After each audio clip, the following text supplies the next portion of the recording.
Shalom Bapak Ibu Saudara sekalian yang dikasihi Tuhan. Menyambut hari baru yang Tuhan telah sediakan bagi kita hari ini, mari kita datang kepada Tuhan untuk kita bersyukur dan memohon pimpinannya atas hidup kita. Mari bersama-sama kita berdoa.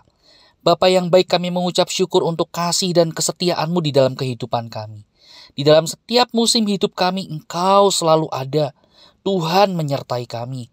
Ya Tuhan, pagi ini kami hendak membaca dan merenungkan firman-Mu.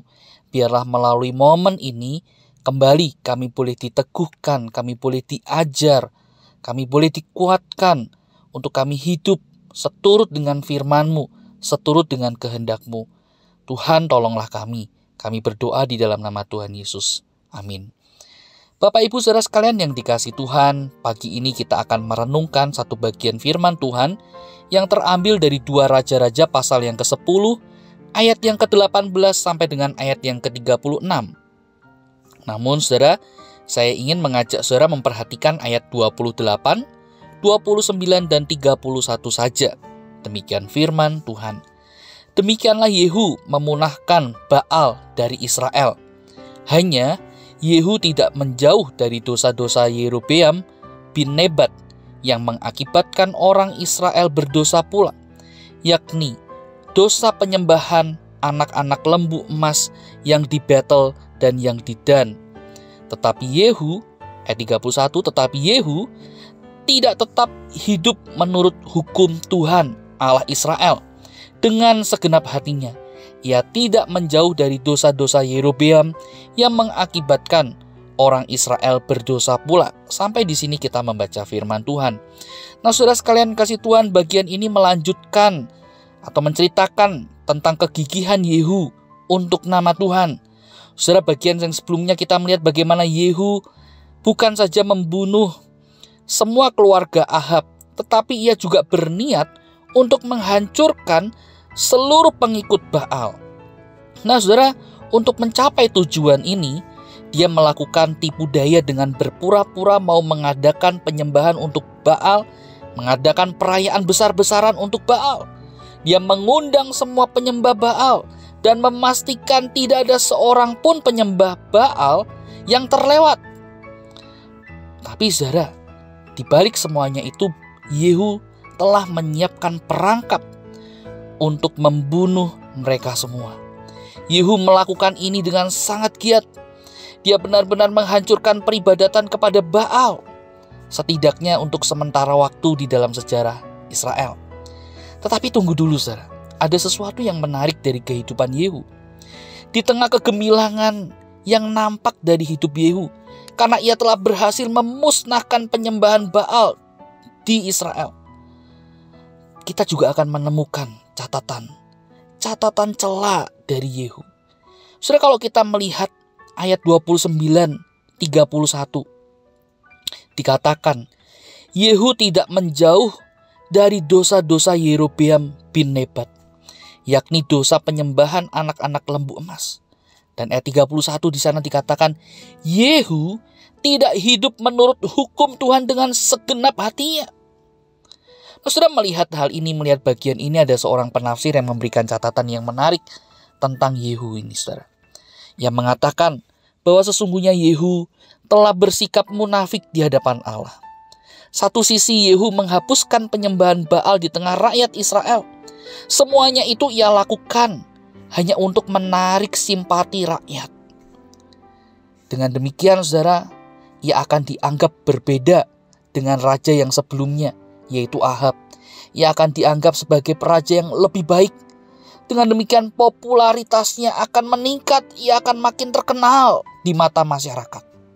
Tapi di sisi yang lain, di dalam hati Yehu jauh berbeda dengan apa yang nampak di hadapan manusia. Penulis 2 Raja-Raja bahkan menuliskan, Yehu tidak menjauhkan diri dari dosa-dosa. Bahkan kalau kita amati bagian ini sampai diulang 2 kali. Ayat 29 dan 31. Yehu tidak menjauh dari dosa-dosa Yerobeam bin Nebat. So ini menunjukkan apa? Ini menunjukkan bahwa di dalam hati Yehu, di dalam hatinya, Yehu masih melekat dengan dosa. Yehu masih menyimpan dosa. Dan dikatakan Yehu juga tidak mau menuruti perintah Tuhan dengan segenap hati. Saudara, itu kemunafikan Yehu. Apa yang nampak tidak sama dengan apa yang ada di dalam hatinya. Yang menarik, saudara, adalah sikap Allah melihat hal ini. Kalau kita melihat di ayat yang ke-30, maka kita akan menemukan pujian Allah atas tindakan Yehu yang menghapuskan penyembahan Baal di tengah rakyat Israel. Saudara, mungkin kita akan bertanya, apakah Allah tidak tahu hati Yehu, kemunafikannya? Kenapa Allah tinggal diam melihat semuanya itu? Tenang, saudara. Kita bisa melihat ayat-ayat yang sebelumnya bagaimana memang Allah memuji tindakan Yehu yang menghapuskan penyembahan berhala Baal itu di tengah rakyat Israel. Tetapi ia pasti tahu dengan betul bagaimana sikap hati Yehu. Oleh karena itu, kalau kita melihat ayat yang ke-32, maka kita akan menemukan bagaimana Allah juga bertindak untuk memberikan hukuman kepada Yehu sebagai konsekuensi atas kemunafikan hatinya. Allah tidak tinggal diam melihat kemunafikan hati Yehu. Nah, saudara, berdasar kisah Yehu ini, kita bisa belajar akan dua hal, saudara. Yang pertama, saudara, kita diingatkan bagaimana setiap kita punya potensi untuk jatuh pada kemunafikan di dalam hati kita. Kita sangat mungkin sekali jatuh pada dosa ini. Kita mungkin berbuat baik, kita berusaha punya hidup yang saleh. Namun semuanya itu, saudara, yang menjadi dasarnya adalah kemuliaan diri, bukan kemuliaan Tuhan.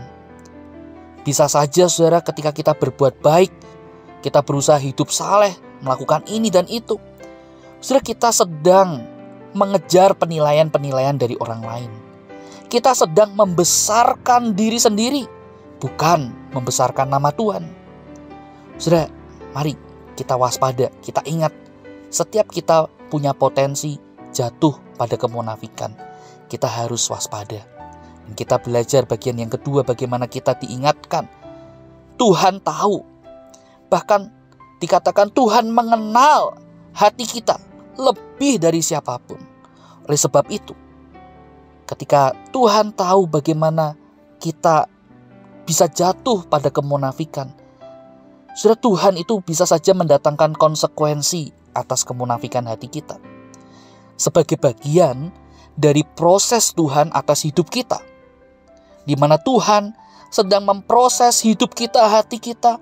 Ia sedang memurnikan kita, sehingga ketika kita beriman kepadanya, kita hidup baginya, kita sungguh-sungguh di dalam iman yang benar, iman yang murni. Tuhan bisa saja bertindak, tetapi tindakan Tuhan adalah untuk bagaimana kita menjadi pribadi yang makin berkenan di hatinya. Proses Tuhan atas hidup kita. Saudara, maukah kita dibentuk olehnya? Mari kita berdoa. Tuhan, kami mengucap syukur untuk firman-Mu yang boleh menegur, mengingatkan kami akan bahaya kemunafikan di dalam hati kami.